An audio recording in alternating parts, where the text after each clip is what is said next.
आप देख रहे हैं वीआईपी न्यूज। मैं हूं आपके साथ शुभांगी ठाकुर। बढ़ते हैं खबरों की ओर। मुख्यमंत्री भूपेश बघेल का विधायकों के रिपोर्ट कार्ड पर बयान सामने आया है। उन्होंने कहा है कि विधायकों के परफॉर्मेंस पर लगातार संगठन को समीक्षा करने की आवश्यकता है। विधायकों को आत्मावलोकन करने की जरूरत है।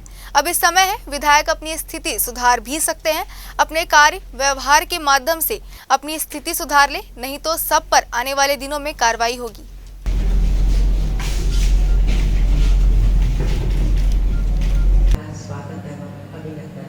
कि लगातार समीक्षा करने की आवश्यकता है और उसमें आत्मावलोकन करने की भी आवश्यकता है।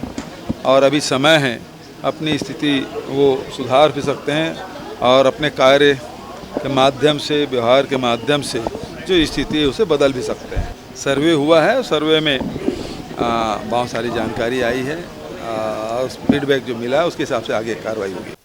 खैरागढ़ उपचुनाव के बाद अब आगामी विधानसभा चुनाव को लेकर तैयारियां जोरों पर है। कांग्रेस और भाजपा दोनों ही पार्टियों के नेता चुनाव की तैयारियों में जुट गए हैं। शनिवार को कांग्रेस प्रदेश प्रभारी पीएल पुनिया की अध्यक्षता में कांग्रेस समन्वय समिति की बैठक भी रखी गई थी, जहां विधायकों के रिपोर्ट सही नहीं मिले हैं। खुद मुख्यमंत्री भूपेश बघेल और प्रदेश अध्यक्ष मोहन मरकाम ने बैठक के बाद इस बात की जानकारी दी है। वहीं आपको बता दें कि कांग्रेस विधायकों की रिपोर्ट को लेकर नेता प्रतिपक्ष धर्मलाल कौशिक ने कांग्रेस पर हमला बोलते हुए कांग्रेस संगठन, सरकार और विधायकों के बीच अंतर्कलह होने की बात कही। वहीं आने वाले विधानसभा चुनाव में भाजपा की जीत का दावा भी किया है।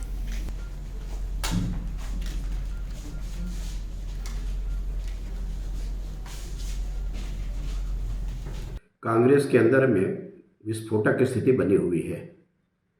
जिस प्रकार से सर्वे का रिपोर्ट और रिपोर्ट को सीएम ने स्वीकार किया है कि विधायकों की बहुत खराब स्थिति है और इस बात की समीक्षा करने की आवश्यकता है। मुझे लगता है कि जो मुख्यमंत्री जी का जो कार्यक्रम प्रदेश व्यापी जो दौरा बना है, इससे ये बात साबित हो रही है, उसकी पुष्टि भी हो रही है कि विस्फोटक स्थिति बनी हुई है। यदि सुधार नहीं होगी तो जिस प्रकार से कांग्रेस के अंदर में अंतर्कलह, चाहे वो संगठन में हो या सरकार में हो या विधायकों के जनप्रतिनिधियों की स्थिति है, इसको लेकर के ये दौरे कार्यक्रम प्रवास की स्थिति जो सीएम की बनी हुई है, लेकिन मुझे लगता है कि इससे कोई सुधार होने वाला नहीं है। जिस प्रकार से 3.25 साल, 3.5 साल में ये स्थिति अब दिनों दिन कांग्रेस की बिगड़ती जा रही है, जनप्रतिनिधियों की स्थिति खराब होते जा रही है और वास्तविक में एक बड़ा कारण है, वो है सरकार के कामकाज। फूटी कौड़ी पंचायतों में जा नहीं रही है, केंद्र सरकार के भरोसे वहाँ पर कार्य हो रही है और विधायक इस बात को देख करके चिंतित हैं कि जब विधायक हम क्षेत्र में जाएंगे तो लोग पैसा मांगते हैं और विकास निधि की बात करते हैं, तो हम क्या करें। इसको लेकर के स्वाभाविक रूप से जिस प्रकार से स्थिति का आकलन हुआ है और सामने आ रही है, मुझे लगता है कि आने वाले समय में और ख़राब स्थिति बनने वाली है। सरकार के कामकाज की समीक्षा हम लोग लगातार देख रहे हैं कि इससे न कोई इस क्षेत्र में परिवर्तन होने की गुंजाइश है और न ही जनप्रतिनिधियों की, कि जब आपके पास विकास कार्य के लिए ही पैसा नहीं है, आपके जो योजनाएं हैं वो फ्लॉप होते जा रही है और उसके साथ में लगातार असंतोष बढ़ते जा रहा है। अधिकारी जिस प्रकार से बिना पैसे के काम नहीं कर रहे हैं, एक अधिकारी नहीं अनेक अधिकारी इस बात की पुष्टि कर चुके हैं। कोई शराब मांग रहे हैं तो कोई बकरा, और इस प्रकार से ये तो सामने स्थिति है। अंदरूनी और क्या क्या स्थिति है वो सारे रिपोर्ट में भी इनके होंगे, लेकिन मैं कुल मिला के कह सकता हूँ कि आने वाले समय में बीजेपी की सरकार बनेगी। कांग्रेस की हवा निकल गई है, पोल खुल गई है। डॉक्टर रमन सिंह के राज में जो कार्य स्वीकृत हुए थे, जो पैसा थे, वो कार्य हो चुके हैं और अब इनके पास में धरातल में स्थिति साफ हो गई है कि कांग्रेस जाने वाली है। इस बात को लेकर के लोगों के बीच में चर्चा भी होने लगी। राज्यपाल अनुसुईया उइके और मुख्यमंत्री भूपेश बघेल ने आज प्रजापिता ब्रह्मकुमारी ईश्वरीय विश्वविद्यालय द्वारा आयोजित अखिल भारतीय प्रशासनिक सम्मेलन का शुभारंभ किया। Spirituality for excellence in administration विषय पर यह सम्मेलन आयोजित किया गया। इस मौके पर मुख्यमंत्री भूपेश बघेल ने कहा कि तन और मन को संतुलित करना बहुत ही कठिन कार्य है, जो इसे कर लेता है वह बहुत आगे जाता है।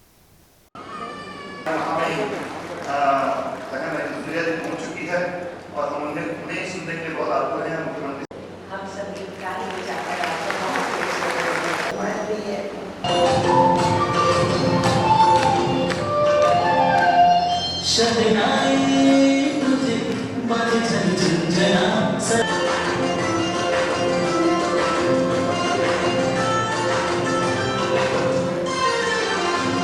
ब्रह्म कुमारी ईश्वरीय विश्वविद्यालय द्वारा प्रशासकों प्रबंधकों के कार्यशाला आयोजित की गई है कि किस प्रकार से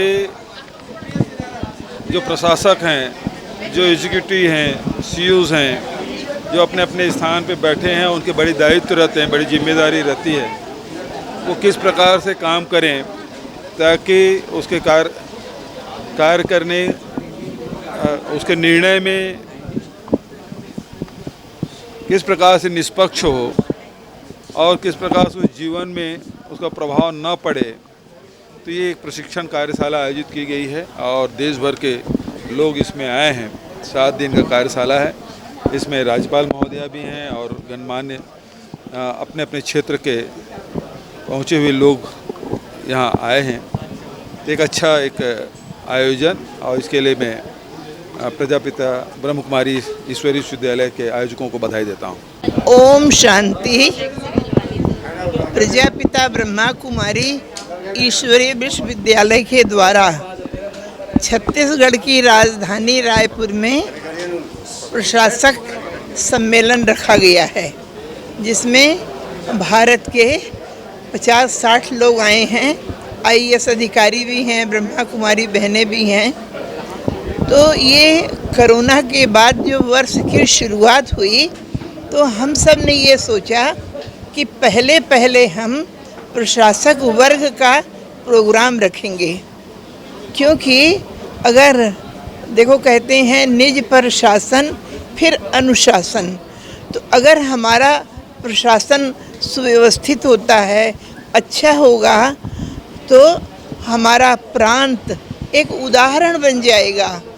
किसान नेता राकेश टिकैत 2 दिवसीय छत्तीसगढ़ दौरे पर आने वाले हैं। 27 और 28 अप्रैल को नवा रायपुर में किसान पंचायत का आयोजन करने वाले हैं। दौरे को लेकर किसान नेता राकेश टिकैत का बयान भी सामने आया है। उन्होंने कहा है कि जिस तरीके से छत्तीसगढ़ में नवा रायपुर के किसानों के साथ शासन और प्रशासन व्यवहार कर रही है, वह पूरी तरीके से गलत है। में रखते हुए रोजी की व्यवस्था, रोजगार, सभी माता बहनों को, भाई नौजवान लोगों को रोजगार देनी है। एकदम ही अंधकार में चल रहे हैं। पहले तो भूपेंद्र भैया, डॉक्टर भैया, मैं एक चीज और कहना चाहूँगा। धन्यवाद सभी का। आज हम बात करेंगे छत्तीसगढ़ की, और छत्तीसगढ़ में न्यू रायपुर एक जगह जहाँ पे किसानों की बहुत सी ज़मीन उसमें जा रही है, नया रायपुर बस रहा है। वहाँ पे किसानों का धरना चला हुआ है और काफ़ी दिन से धरना किसानों का चल रहा है। अपनी किसानों की डिमांड वहाँ की है और सरकार से भी 1-2 बार बैठ कर उनकी बातचीत हुई। अभी 27 और 28 अप्रैल को हम रायपुर में रहेंगे। वहाँ जहाँ धरना चल रहा, जहाँ पंचायत स्थल है, वहाँ पर पंचायत करेंगे। सरकार उनको तंग ना करे, पुलिस प्रशासन के दबाव में उनको तंग ना करें। उन किसानों से भी बात करेंगे और बैठ के सरकार से भी बातचीत करेंगे। 2 दिन रहेंगे तो सरकार से भी बैठ के बात करेंगे और किसानों से भी, और एक इसका रास्ता निकालने की कोशिश करेंगे। पुलिस प्रशासन वैसे किसानों को तंग ना करे। हम वहाँ 2 दिन के लिए आ रहे हैं और सभी किसान अपना संगठित होकर शांतिपूर्ण तरीके से बैठें और सरकार से बातचीत का एक रास्ता निकाल लें। मुख्यमंत्री भूपेश बघेल ने रेलवे द्वारा छत्तीसगढ़ से गुजरने वाली 23 लोकल रेलों का परिचालन 24 अप्रैल 2022 से बंद करने के फैसले पर कड़ी आपत्ति जताई है। मुख्यमंत्री बघेल के निर्देश पर मुख्यमंत्री के अपर मुख्य सचिव द्वारा रेलवे बोर्ड के अध्यक्ष और मुख्य कार्यकारी अधिकारी को पत्र लिखकर छत्तीसगढ़ से गुजरने वाली लोकल रेलों का परिचालन यथावत जारी रखने का आग्रह किया गया है। मैं शुरू से कह रहा हूँ कि देश में ऊर्जा का संकट आने वाला है और आज वो सामने दिख रहा है। यदि ये ऊर्जा की संकट नहीं होती तो पैसेंजर ट्रेन रद्द करके आप गुड्स ट्रेन को ज़्यादा नहीं बढ़ाते। अखिल भारतीय कांग्रेस कमेटी के प्रदेश प्रभारी पीएल पुनिया की अध्यक्षता में आयोजित कांग्रेस समन्वय समिति की बैठक शनिवार को देर शाम तक चली। इस दौरान मुख्यमंत्री भूपेश बघेल, प्रदेश अध्यक्ष मोहन मरकाम सहित समन्वय समिति के तमाम सदस्य मौजूद रहे। बैठक के आगामी विधानसभा चुनाव सहित कई अहम विषयों पर चर्चा की गई है। इसके अलावा विधायकों और संगठन के पदाधिकारियों के परफॉर्मेंस पर भी चर्चा की गई है, जिसमें विधायकों के परफॉर्मेंस में कमी पाई गई। समन्वय समिति की बैठक के बाद सीएम भूपेश बघेल ने बैठक की जानकारी देते हुए बताया कि बैठक में 2023 के चुनाव को लेकर रणनीति तैयार की गई है। वहीं खैरागढ़ उपचुनाव की रणनीतियां 2023 चुनाव में अपनाए जाने को लेकर उन्होंने कहा है कि ये उपचुनाव था और वो आम चुनाव है, दोनों में अंतर है। वनडे अलग है, 2020 अलग है। आगामी चुनाव की तैयारियां की जा रही है। वहीं प्रदेश प्रभारी पीएल पुनिया ने बैठक में हुए तमाम चर्चाओं की जानकारी दी है। सुझाव तो बैठक में ही लिए गए और बैठक में सुझाव मिले। हमने भी अपनी बात कही, उन्होंने भी अपनी बात कही और जितने भी फ्रंटल ऑर्गेनाइजेशंस, विभाग और प्रकोष्ठ हैं उनको किस तरीके से सक्रिय बनाया जा सकता है, तेज़ी से जनता तक, बीच में बूथ तक पहुंचने की प्रक्रिया बना सकते हैं, उसके बारे में चर्चा हुई और मैं समझता हूँ कि वो काम करेंगे। मुख्यमंत्री भूपेश बघेल दुर्ग के धमधा पहुंचे, जहां उन्होंने थोक सब्जी मंडी का लोकार्पण किया। बता दें कि सर्व सुविधा युक्त यह मंडी 11 करोड़ रुपयों की लागत से बनाई गई है। मुख्यमंत्री ने इस लोकार्पण के दौरान उन्नत कृषकों से भी मुलाकात की। धमधा के बाद मुख्यमंत्री भूपेश बघेल भिलाई चरौदा पहुंचे, जहां उन्होंने तहसील कार्यालय भवन का उद्घाटन किया। मुख्यमंत्री ने कहा कि हमारी सरकार ने अब तक 85 तहसीलों की घोषणा कर दी है, जिसमें से 52 तहसील प्रभावशील हो चुके हैं।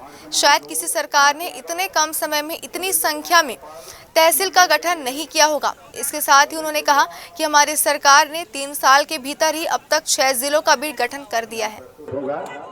आप सभी अपने स्थान पर। उप तहसील कार्यालय का भी उद्घाटन हुआ है और इस बीच में यहाँ के जनप्रतिनिधियों ने जो मांग की है कि इसका बाउंड्री वॉल भी हो जाए, उसकी भी घोषणा की।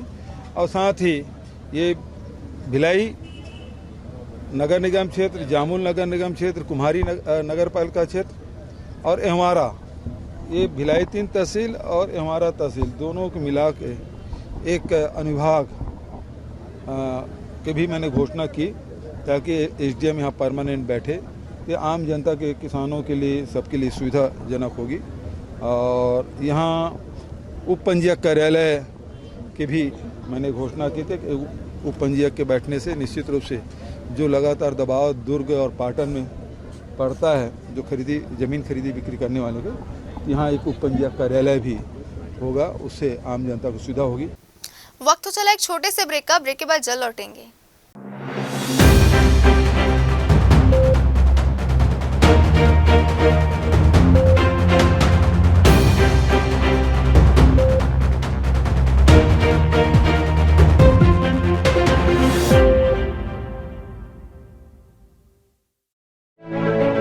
आज की जनधारा और वीआईपी न्यूज करने जा रहे हैं कर्मवीरों का सम्मान।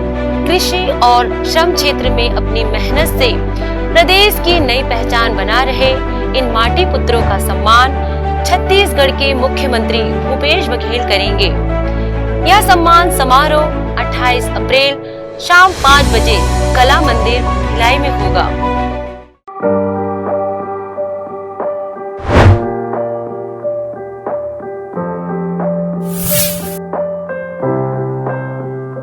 आज की जनधारा और वीआईपी न्यूज करने जा रहे हैं कृषि और श्रम क्षेत्र में नई पहचान बनाने वाले कर्मवीरों का सम्मान। इस मौके को यादगार बनाने आ रहे हैं।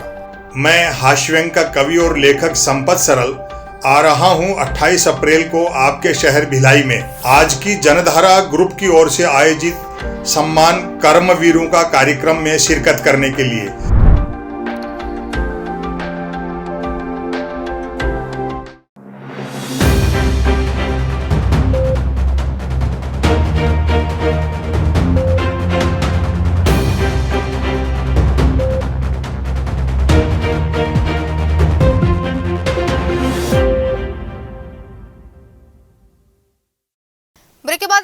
आप सभी का स्वागत है। बढ़ते अगली खबरों की ओर। सूरजपुर के भटगांव पुलिस ने घर के सामने से पानी टैंकर चोरी करने वाले 3 आरोपी को गिरफ्तार किया है, जहां चोरी के टैंकर बरामद कर चोरी में प्रयुक्त एक ट्रैक्टर भी जब्त किए गए हैं। चोरी के टैंकर को बरामद कर पुलिस ने तीनों आरोपियों के विरुद्ध कार्रवाई में जुट गई है। वहीं टैंकर मालिक ने बताया कि इस भीषण गर्मी में टैंकर चोरी होने से पानी की किल्लत का सामना भी उन्हें करना पड़ रहा था। ऐसे में टैंकर चोर को पकड़ने पर पुलिस को वह धन्यवाद देते हुए नजर आए। घटना है सर, यही बात है कि उन लोग रात में टैंकर हमारा चुरा कर ले गए, हमको नहीं जानकारी था। हम जाकर थाना में बयान किए तो उसमें राजेश सर हतुल लिए बहुत बढ़िया काम किए हमारे साथ में। कितने का था लगभग टैंकर, कितने का? करीब आज का डेट में सर टैंकर 1.5 लाख का है। सड़क पर बाइक से चलाते हुए यदि आपसे कोई भी लिफ्ट मांग रहा हो तो सावधान हो जाइए, क्योंकि राजधानी रायपुर में इन दिनों लिफ्ट मांगकर पैसे पार करने वाले गैंग सक्रिय हो गए हैं। 20 अप्रैल की शाम कबीर नगर इलाके में ऐसा ही एक मामला सामने आया है। पहले तो एक अज्ञात युवक ने बाइक में जा रहे किशन तनवानी से लिफ्ट मांगा और पिट्ठू बैग में रखे 2.5 लाख रुपए निकालकर बीच रास्ते में ही गाड़ी रुकवा दी। घर पहुंचने के बाद किशन तनवानी ने जब अपना बैग देखा तब जाकर उसे रुपयों की चोरी होने की जानकारी हुई। जानकारी के अनुसार पीड़ित किसान पान मसाला दुकान में पैसे इकट्ठे करने का काम करता है और कलेक्शन के ही पैसे लेकर वह घर जा रहा था। मामले की जानकारी देते हुए रायपुर पश्चिम एएसपी आकाश राव गिरिपुंजे ने बताया कि पीड़ित की शिकायत पर कबीर नगर थाने में मामला पंजीबद्ध कर लिया गया है और तमाम साक्ष्यों के आधार पर आरोपी की पतासाजी भी की जा रही है। कबीर नगर क्षेत्र में प्रार्थी है किशन तनवानी, इनके द्वारा शिकायत दी गई है कि ये जा रहे थे कहीं और इनके द्वारा एक व्यक्ति को, अज्ञात व्यक्ति को उस वाहन में लिफ्ट दिया गया और उक्त व्यक्ति के द्वारा जो इनके पास रखा हुआ था लगभग 2.5 लाख रुपए उसकी चोरी की गई है, जिसकी शिकायत पर थाना कबीर नगर में चोरी का अपराध पंजीबद्ध किया गया है। प्रकरण में जो भी तकनीकी साक्ष्य हमको स्थल से मिल रहे हैं, जो भी डिटेल्स बताए हैं आवेदक द्वारा, उसके आधार पर आरोपी की पतासाजी की जा रही है। जो भी तकनीकी साक्ष्य अभी इसमें मिल रहे हैं उसके आधार पर आगे बढ़ेंगे। इसमें राजधानी रायपुर में ठगों और धोखेबाजों के हौसले इस कदर बढ़ गए हैं कि आम आदमी तो दूर, न्यायालय तक में कूट रचित फर्जी दस्तावेज पेश करने से नहीं चुक रहे हैं। ऐसे ही रायपुरा स्थित 28 एकड़ जमीन के फर्जी दस्तावेज तैयार कर न्यायालयीन कार्रवाई में उपयोग किया गया। जमीन मालिक संकेत दफ्तरी को जब इस बारे में जानकारी हुई तो उन्होंने इसकी शिकायत गोल बाजार थाने में की। इसके साथ ही तहसीलदार ने भी इस संबंध में शिकायत दर्ज कराने के लिए ज्ञापन दिया है। जानकारी देते हुए रायपुर पश्चिम एएसपी आकाश राव गिरिपुंजे ने बताया कि प्रार्थी और तहसीलदार की शिकायत पर अपराध पंजीबद्ध किया गया और जानक में जो भी बातें सामने आएंगी उस आधार पर आगे की कार्रवाई की जाएगी।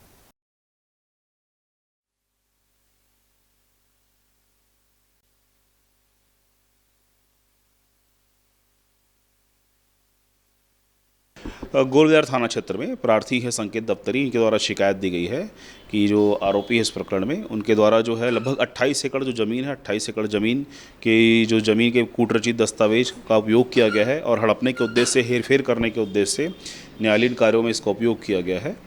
इसको लेकर प्रार्थी की शिकायत है और अतिरिक्त तहसीलदार साहब हैं, उनके ज्ञापन के आधार पर थाने में अपराध पंजीबद्ध किया गया है। प्रकरण में भी अग्रिम कार्यवाही जारी है। इसमें अभी जो जमीन है, दस्तावेज है इत्यादि जो हमें मिले हैं अभी, इसके आधार पर पूछताछ और पतासाजी की जा रही है, विवेचना की जा रही है।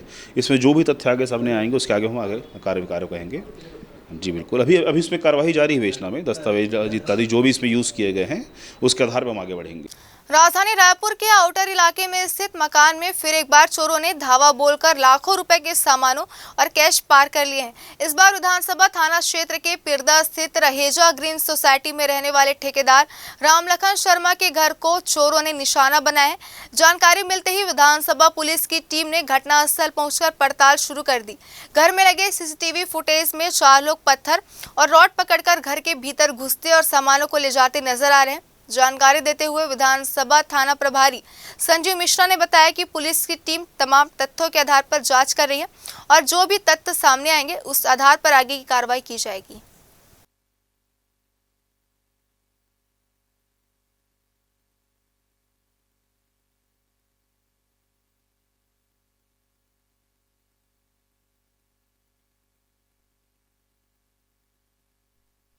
रायपुर के विधानसभा स्थित रहेजा ग्रीन्स के एक मकान में चोरों ने कल देर शाम धावा बोला है। आप देख सकते हैं ये वो घर का नज़ारा है जहां पर ये चोर घुसे थे। हथियार के साथ ये चोर यहां प्रवेश किए थे और जो बाहर से इनका घर के अंदर प्रवेश कर लाखों रुपए के सामान और नकदी की चोरी यहां पर की बात जो है सामने आ रही है।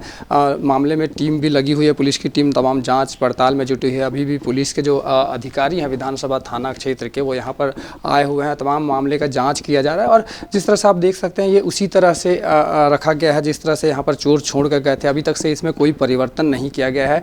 आप देख सकते हैं कुर्सी भी बिस्तर के ऊपर रखी गई है। कहीं ना कहीं किसी और चीज़ को तोड़ने का प्रयास यहाँ पर इन चोरों ने किया था, लेकिन इस चीज़ में नाकाम रहा। लेकिन जो बातें सामने आई है उसके मुताबिक लाखों रुपए से अधिक की ये चोरी है और पूरे ही मामले पर पुलिस की जाँच चल रही है। और जाँच में क्या कुछ बातें सामने आती है ये कुछ ही दिनों बाद स्पष्ट हो पाएगा। देखने वाली बात होगी कि क्या कुछ और बातें इस पूरे ही मामले में सामने आती है। कैमरा पर्सन मनीष मिश्रा के साथ अंकित मिश्रा की रिपोर्ट, वीआईपी न्यूज़ रायपुर। अभी ये श्री राम लखन जी शर्मा का मकान है और वो अभी ग्वालियर गए हुए हैं अपनी रिश्तेदारी में पिछले 2-3 दिनों से। उनके पड़ोसियों ने फ़ोन करके और मित्रों ने फ़ोन करके हमें बताया कि रहेजा ग्रीन्स में चोरी हो गई है, जिसमें हमारी टीम मौके पर पहुंची। मैं वीआईपी ड्यूटी में था, वहाँ से फिर यहाँ वापस आया। यहाँ उनसे चर्चा करने के बाद ठीक मसरूका का अंदाज़ा लगाया जा सकता है। अभी उनके द्वारा जो बताया गया है वो लगभग 8 से 9 लाख के आसपास का है। वक्त तो चला एक छोटे से ब्रेक का, ब्रेक के बाद जल्द लौटेंगे।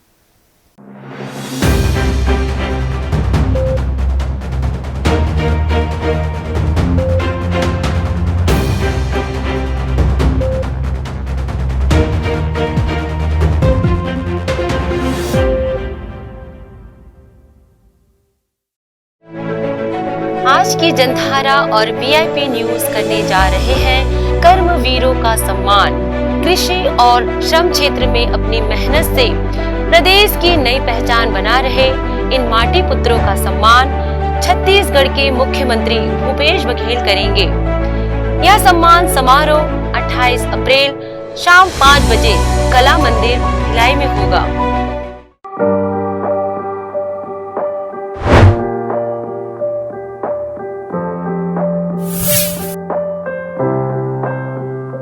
आज की जनधारा और वीआईपी न्यूज करने जा रहे हैं कृषि और श्रम क्षेत्र में नई पहचान बनाने वाले कर्मवीरों का सम्मान। इस मौके को यादगार बनाने आ रहे हैं। मैं हास्यव्यंग का कवि और लेखक संपत सरल आ रहा हूं 28 अप्रैल को आपके शहर भिलाई में आज की जनधारा ग्रुप की ओर से आयोजित सम्मान कर्मवीरों का कार्यक्रम में शिरकत करने के लिए।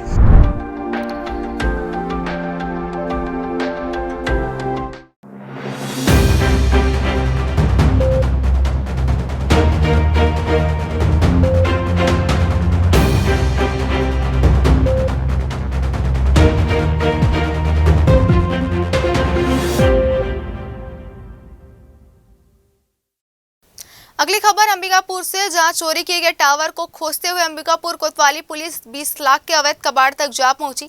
पुलिस ने मामले में एक नाबालिग सहित 5 लोगों के खिलाफ कार्रवाई की है। ये जो लोहा दिख रहा है ये कहीं का वो है, मेरे को लगता है ये भी चोरी है।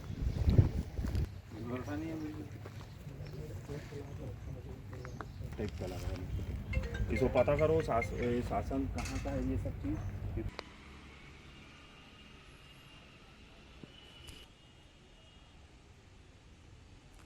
सरगुजा के ग्राम उदयपुर में 2 प्रभात और महेश्वर नाम के बालक, जिनकी उम्र 6 से 7 साल है, दोनों स्कूल से पढ़कर वापस आते समय गांव में बीती रात शादी पार्टी में उपयोग किए गए पटाखों के बिखरे हुए अवशेषों को घर उठाकर ले गए। पटाखे को जला के भागने से पहले ही पटाखा फूट गया। धमाका इतना जोरदार था कि दोनों मासूमों के चेहरे बुरी तरह झुलस गए और दोनों रोते हुए घर पहुंचे। परिवार वालों ने मौके की गंभीरता को देखते हुए तुरंत अपनी गाड़ी से बच्चों को सामुदायिक स्वास्थ्य केंद्र उदयपुर लेकर वो चले गए, जहां उनका प्राथमिक उपचार किया गया।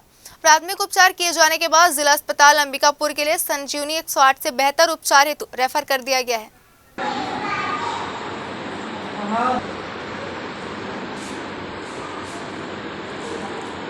वक्त तो चला एक छोटे से ब्रेक का, ब्रेक के बाद जल्द लौटेंगे।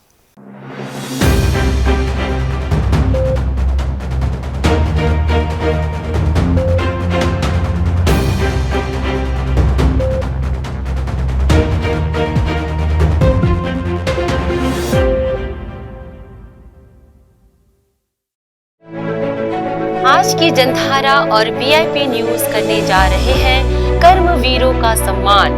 कृषि और श्रम क्षेत्र में अपनी मेहनत से प्रदेश की नई पहचान बना रहे इन माटी पुत्रों का सम्मान छत्तीसगढ़ के मुख्यमंत्री भूपेश बघेल करेंगे। यह सम्मान समारोह 28 अप्रैल शाम 5 बजे कला मंदिर भिलाई में होगा।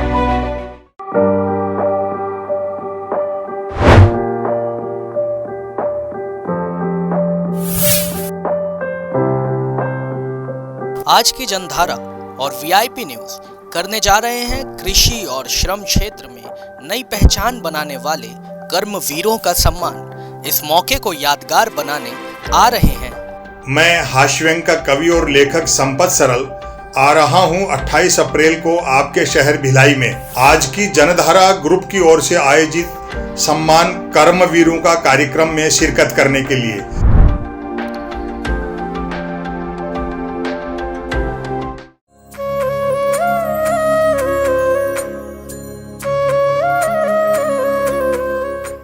राम यहाँ की माटी में, परंपरा परिपाटी में, राम सत्य और साहस में, राम जनमन के मानस में, राम यहाँ की वाणी में, सत्य प्रिय हर प्राणी में। छत्तीसगढ़ की धरा ननिहाल है प्रभु राम का। अपने वनवास की लंबी अवधि उन्होंने यहीं बिताई थी। श्री राम वनगमन परिपथ दुनिया को छत्तीसगढ़ की एक दिव्य भेंट।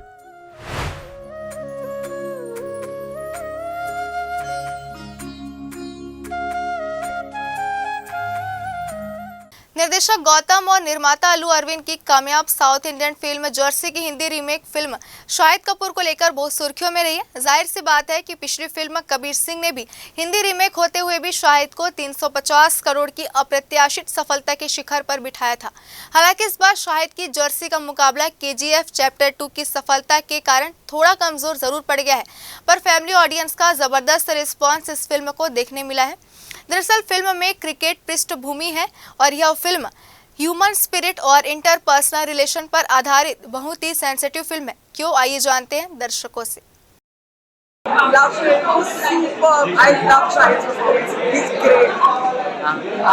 शाहिद कैसा लगा? शाहिद ने बहुत अच्छा काम किया। सुपर गुड यार, पूरी फिल्म को अकेले बनाया कमेंडेबल। और उन दोनों की जोड़ी मृणाल ठाकुर और I think it's a very fresh जोड़ी और अभी बहुत अच्छी चलेगी। सिर्फ क्रिकेट नहीं है, इसमें बहुत कुछ है क्रिकेट के अलावा, जैसे मैसेज है। और एक पॉइंट उठाने लायक है कि एज लिमिट नहीं रखनी चाहिए। आज का टाइम ऐसा चल रहा है ना कि एज तो भाग रही है, तो एज लिमिट क्रिकेटर्स के लिए स्पेशली, हमारे इतने अच्छे अच्छे क्रिकेटर्स है, सचिन तेंदुलकर है, धोनी है, अभी सब जल्दी जल्दी रिटायर हो गए। ऐसा लगता है अभी तो आए थे और अभी रिटायर भी होते।